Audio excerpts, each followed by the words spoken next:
Pakistan medical council इंतजामी बहरान का शिकार। PMC की नेशनल मेडिकल अथॉरिटी के 3 ओहदेदार Mustafi. Member लीगर, member licensing, member admin ने अपने ओहदों पर काम छोड़ दिया है, जबकि 7 अरकान पर मुश्तमिल नेशनल मेडिकल अथॉरिटी में सिर्फ 3 अरकान रह गए हैं। इसी बारे मजीद जानेंगे अपने नुमाइंदा इस्मा शौकत से। जिसमें अपडेट कीजिएगा। जी बिल्कुल, पाकिस्तान मेडिकल काउंसिल के अहम फैसलों पर अमल दरामद कराने वाली अथॉरिटी नेशनल मेडिकल जो अथॉरिटी NMA है, उसके हवाले से बदनज़मी जो है इंतज़ामी अमूर में बदनज़मी सामने नज़र आ रही है।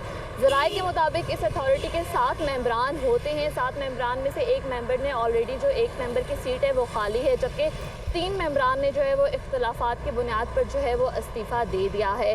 यहाँ पर मैं ये बताती चलूँ कि ज़राए के मुताबिक ये कहना है कि ये अथॉरिटी अपने फ़ैसलों पर अमल दरामद तब करा सकती है या इनके फ़ैसलों को तब माना जाता है जब अक्सरियत जो इसके मेंबर्स हैं वो मौजूद हों। और यहाँ पर ये भी है कि क्योंकि एक सीट ऑलरेडी खाली हो चुकी है और 3 सीट्स पर जो है वो इस्तीफ़ा जो इनके मेंबर हैं वो दे चुके हैं, तो ये कहा जा सकता है कि ये जो अथॉरिटी है वो गैर फ़ाल हो चुकी है।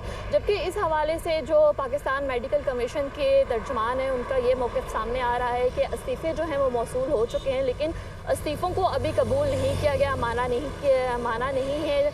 और इसके अलावा ये भी उनकी जानिब से बताया जा रहा है कि इस्तीफ़ों को मानने के बाद अब ये फैसला किया जाएगा कि आया इस्तीफ़े मंजूर होंगे या तो अभी नहीं फैसला होंगे। किया जाएगा इस्तीफ़ों बारे। बहुत शुक्रिया इस्मा शौकत, हमें अपडेट कर रही थी।